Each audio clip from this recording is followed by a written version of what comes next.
Bonjour, bienvenue dans votre chaîne Univers Mathématique. Dans le cadre de la préparation au concours FMP, je vous propose la question suivante.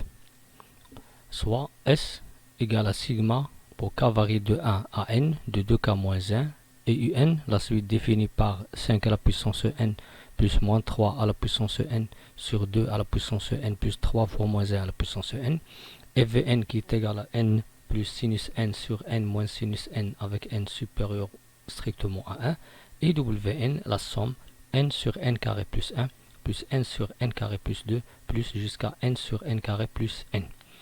Donc ici on vous donne 5 propositions et nous on va déterminer quelle est la proposition qui est correcte et vraie. Pour A, S, c'est-à-dire cette première somme, est égale à 2 à la puissance n carré moins 1. Donc on va commencer par S. Donc ici S à quoi est égal? Est égal à sigma pour k varie de 1 à n de 2k moins 1. Donc est égal à 2 sigma dk pour k varie de 1 à n moins sigma pour k varie de 1 à n 1. Bien sûr, j'ai décomposé cette somme. Donc, à quoi est égal sigma dk pour k varie de 1 à n? Ça, c'est une somme de termes d'une suite arithmétique. Donc, de 1 à n donc, est égal à n facteur de n plus 1 sur 2 moins. Ici, je vais calculer la somme de 1 à n. Combien de fois? N fois. Pourquoi? Je vais prendre n moins 1 plus 1. Donc, n fois. Je vais calculer la somme de 1 n fois. Donc n fois 1, qui est égal, bien sûr, après simplification 2 par 2, on obtient n fois n plus 1 moins n, qui est égal à n carré, plus n moins n, qui est égal à n carré. Et nous ici, on a 2n carré moins 1. Par suite, la proposition A n'est pas correcte. Bien. Maintenant, on va passer à la proposition B et C. Pourquoi? Parce qu'il désigne bien sûr la limite de un quand n tend vers l'infini. Est-ce que cette limite est égale à 1? Est-ce que cette limite est égale à 5 demi?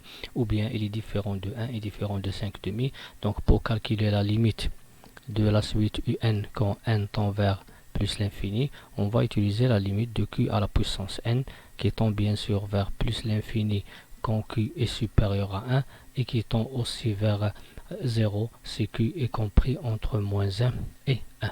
Pour cela, on va essayer de factoriser par la plus grande la puissance qui a la plus grande la plus grande base. Donc je vais factoriser par 5 à la puissance n. Ici je vais obtenir 5 à la puissance n sur 5 à la puissance n plus moins 3 à la puissance n sur 5 à la puissance n, le tout sur 2 sur 5 à la puissance n facteur de 2 à la puissance n sur 5 à la puissance n plus 3 multiplié par moins 1 à la puissance n sur 5 à la puissance n, qui est égal, bien sûr on va simplifier, donc 5 à la puissance n on va simplifier par le même facteur. Pour le premier c'est 1, pour moins 3 à la puissance n sur 5 à la puissance n, on va écrire moins 3 sur 5 le tout à la puissance n sur, ici 2 à la puissance n sur 5 à la puissance n, on va l'écrire 2 sur 5 le tout à la puissance n, plus 3 fois moins 1 sur 5 le tout à la puissance n. Bien, ici moins 3 sur 5, il est compris entre moins 1 et 1. Moins 1 cinquième, moins 1 et 1. 2 cinquièmes, moins 1 et 1. C'est-à-dire que le q à la puissance n dans ce cas, il tend vers 0. Donc cette puissance tend vers 0, vers 0, vers 0. Donc on obtient 1 sur 0. Et cette puissance, bien sûr, soit elle est positive ou bien négative. Donc on obtient 0 plus ou 0 moins, qui est égal bien sûr à l'infini. Ici on vous donne la limite égale à 1 ou 5 demi. Donc les propositions B et C sont fausses. Passons maintenant à la suite Vn. pour la suite Vn, on veut calculer sa limite. Est-ce que cette limite est égale à plus l'infini? Donc, la limite quand n tend vers plus l'infini de Vn égale la limite quand n tend vers plus l'infini de n plus sinus n sur n moins sinus n. Donc, lorsque je calcule cette limite, je sais bien sûr que sinus n n'admet pas de limite en plus l'infini. Donc, qu'est-ce que je vais faire? Je vais factoriser par n. Donc, je vais écrire n facteur de 1 plus sinus n sur n et factoriser le dénominateur par n, 1 moins sinus n sur n. Après simplification, on va obtenir la limite quand n tend vers plus l'infini de 1 plus sinus n sur n, le tout sur 1 moins sinus n sur n. Donc, à quoi est égale la limite de sinus n sur n? Bien, la limite en 0 c'est 0, on va chercher la limite au voisinage de plus l'infini. Pour cela, on va utiliser le fait que sinus x est compris entre moins 1 et 1. Sinus n est compris entre moins 1 et 1, donc je vais diviser bien sûr par n, puisque n est positive, donc elle est compris entre moins 1 sur n et 1 sur n. Donc ici j'ai 1 sur n tend vers 0, la suite moins 1 sur n tend vers 0, donc sinus n sur n il tend vers 0, donc le rapport sinus n sur n tend vers 0, l'autre il tend vers 0, donc cette limite est égale à 1 sur 1 qui est égal à 1, donc ici on vous donne la limite est égale à plus l'infini, donc la proposition D elle est fausse.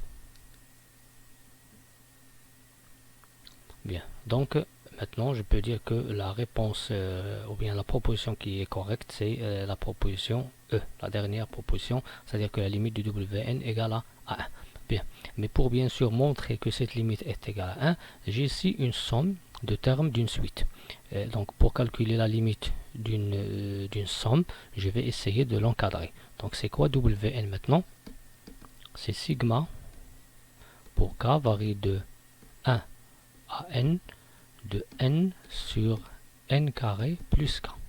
Bien, pour 1 je pose 1, pour 2 2, pour jusqu'à n. Donc ici je vais essayer d'encadrer n sur n carré plus 1. On a bien sûr premièrement k. D'après cette somme, elle est comprise entre 1 et n. Donc n carré plus k, elle est compris entre n carré plus n et n carré plus 1. Donc le rapport, ou bien l'inverse, 1 sur n carré plus k, il est compris entre 1 sur n carré plus n et 1 sur n carré plus 1. Maintenant, je vais multiplier par n. n carré plus k, il est compris entre n sur n carré plus n et n sur n carré plus 1. Maintenant, je vais passer à la somme. Sigma pour k varie de 0 à n de n sur n carré plus k, ça c'est la suite Wn. Il est compris entre sigma n sur n carré plus 1 pour k varie de 1 à n, ici sigma pour k varie de 1 à n de n sur n carré plus 1. Bien. Donc la somme qui est bien sûr au centre, c'est la suite Wn.